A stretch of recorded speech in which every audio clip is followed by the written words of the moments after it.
প্রিয় শিক্ষার্থীবৃন্দ, আজকে আমরা শিখব বাক্য কাকে বলে, বাক্য কত প্রকার ও কি কি, বাক্যের গঠন এবং এই বিভিন্ন প্রকার বাক্য চেনার সহজ উপায়।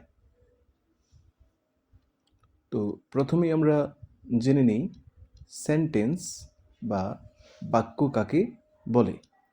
তো সেন্টেন্স বা বাক্য কাকে বলে, আমরা ছোটবেলা থেকেই শিখে এসেছি যে কতগুলো শব্দ পাশাপাশি বসে একটি সম্পূর্ণ মনের ভাব প্রকাশ করলে তাকে বাক্য বলে। আমাদের সেই সংজ্ঞা অনুযায়ী আমরা যদি লিখি যে আই অ্যাম এ স্টুডেন্ট, এটি নিশ্চয়ই একটি বাক্য, কারণ এখানে 1, 2, 3, 4 এই বাক্যটি লিখতে 4টি শব্দ ব্যবহৃত হয়েছে এবং এরা একটি সম্পূর্ণ মনের ভাব প্রকাশ করেছে, কাজেই এটিকে আমরা একটা বাক্য বলতে পারি আমাদের সংজ্ঞা অনুযায়ী। কিন্তু আমাকে যদি কেউ প্রশ্ন করে যে হোয়াট ইজ ইয়োর নেম, আমি উত্তরে যদি বলি রাকিব, আমি রাকিব বলাতে আমার মনের ভাব কি প্রকাশ করা হয়নি? অর্থাৎ আমি বলতে চাচ্ছি যে শুধু রাকিব বলেও তো আমি মনের ভাব সম্পূর্ণভাবে প্রকাশ করতে পেরেছি, এবং এটি শুধুমাত্র একটি শব্দ ব্যবহার করে। তো এই যে আমরা একটি মাত্র শব্দ ব্যবহার করলাম, এতে কি বাক্য হয়নি?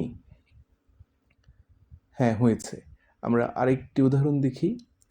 যেমন কেউ যদি আমাকে জিজ্ঞেস করে যে may I come in sir, আমি উত্তরে বললাম কাম।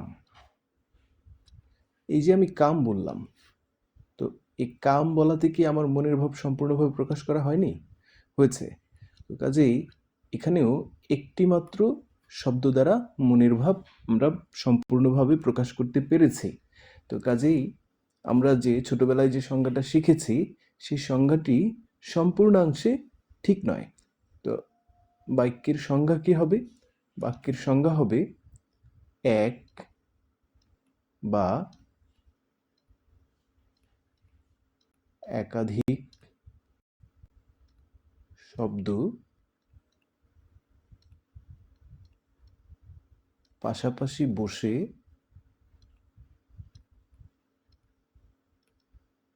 একটি সম্পূর্ণ মনের ভাব প্রকাশ করলে তাকে সেন্টেন্স বা বাক্য বলে। অর্থাৎ সেন্টেন্স হতে গেলে, বাক্য হতে গেলে সবসময় একাধিক শব্দই থাকতে হবে, বিষয়টি সবসময় সঠিক নয়। অর্থাৎ একটি মাত্র শব্দ দ্বারাও বাক্য গঠন করা যেতে পারে। তো একটি মাত্র শব্দ দ্বারা সচরাচর মৌখিক ইংরেজিতে বাক্য গঠন করা হয়। অর্থাৎ মৌখিক ভাষার ক্ষেত্রে আমরা সাধারণত অল্প কথায় বা অল্প শব্দে বাক্য গঠন করে থাকি। তো এ তো গেল বাক্যের সংজ্ঞা। এবার আসলে আমরা দেখি বাক্য কত প্রকার। আমরা জানি বাক্য 5 প্রকার। বাক্য কত প্রকার? 5 প্রকার। কি কি? অ্যাসার্টিভ,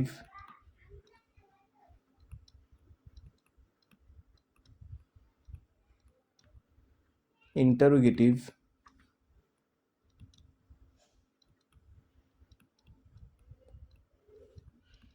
ইম্পারেটিভ, অপটেটিভ,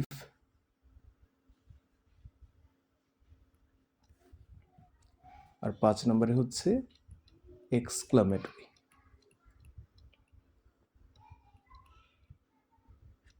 তো এই 5 ধরনের বাক্য আমরা যারা অর্থ বুঝি, আমাদের পক্ষে এগুলোকে চিহ্নিত করা খুব কঠিন নয়।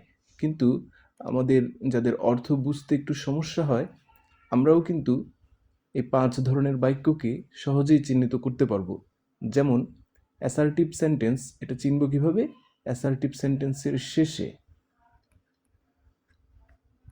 এরকম ফুল স্টপ চিহ্ন থাকবে। ইন্টারোগেটিভ সেন্টেন্স চিনব কিভাবে? ইন্টারোগেটিভ সেন্টেন্সের শেষে এ ধরনের প্রশ্নবোধক চিহ্ন থাকবে। ইম্পারেটিভ চিনব কিভাবে? ইম্পারেটিভ চেনার উপায় হচ্ছে শুরুতে, বাক্যের শুরুতে কি থাকবে? ভার্ব থাকবে।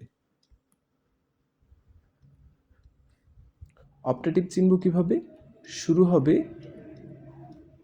মে দ্বারা, অর্থাৎ বাক্যটা শুরুই হবে মে দ্বারা। এক্সক্লামেটরি সেন্টেন্স চিনব কিভাবে? বাক্যের শেষে এক্সক্লামেশন মার্ক বা আবেগসূচক চিহ্ন থাকবে। তো আশা করি এখন থেকে তোমরা খুব সহজেই বাক্যের অর্থ বুঝতে না পারলেও কোনটা কোন ধরনের বাক্য সেটা সহজেই চিহ্নিত করতে পারবে। তো এবার আসলে আমরা দেখি বাক্যের গঠন। আমরা ছোটবেলা থেকেই বাক্যের গঠন যেটা শিখেছি সেটা হচ্ছে subject plus verb plus object. তো এটা হচ্ছে বাক্যের সাধারণ গঠন, এবং আমরা এটা সবাই জানি যে বাক্যের গঠন হচ্ছে subject plus verb plus object. এখন এখানে একটি কথা আছে যে বাক্যের সাবজেক্ট হিসেবে যে শব্দগুলো বসে সেগুলো অবশ্যই কোনো না কোনো নাউন হবে অথবা প্রোনাউন হবে। তো সাবজেক্ট হিসেবে যেগুলো বসে সেগুলো অবশ্যই কি হতে হবে? হয় নাউন, না হয় প্রোনাউন। কিন্তু আমরা উপরে লক্ষ্য করলে দেখতে পাবো যে আমাদের ইম্পারেটিভ সেন্টেন্সগুলো শুরু হয় কি দ্বারা? ভার্ব দ্বারা। তাহলে আমরা এই যে গঠনটা আমরা শিখলাম subject plus verb plus object, এটা কি সর্বাবস্থায় ঠিক আছে? হ্যাঁ, এটা ঠিক আছে, তবে সকল ক্ষেত্রে এটা ঠিক নয়। এই যে গঠনটা, বাক্যের এই গঠনটা, এটা হচ্ছে অ্যাসার্টিভ সেন্টেন্সের গঠন। বাক্যের এই গঠনটা হচ্ছে অ্যাসার্টিভ সেন্টেন্সের গঠন। এখন আমাদেরকে প্রথমেই এই অ্যাসার্টিভ সেন্টেন্সের গঠন কেন শেখানো হয়? কারণ হলো লিখিত ইংরেজিতে প্রায় 80% বাক্যই লেখা হয় এই অ্যাসার্টিভ সেন্টেন্সে। কাজেই আমাদেরকে প্রথমে এই অ্যাসার্টিভ সেন্টেন্সের গঠনটি শেখানো হয়। তো আশা করি বুঝতে পেরেছো।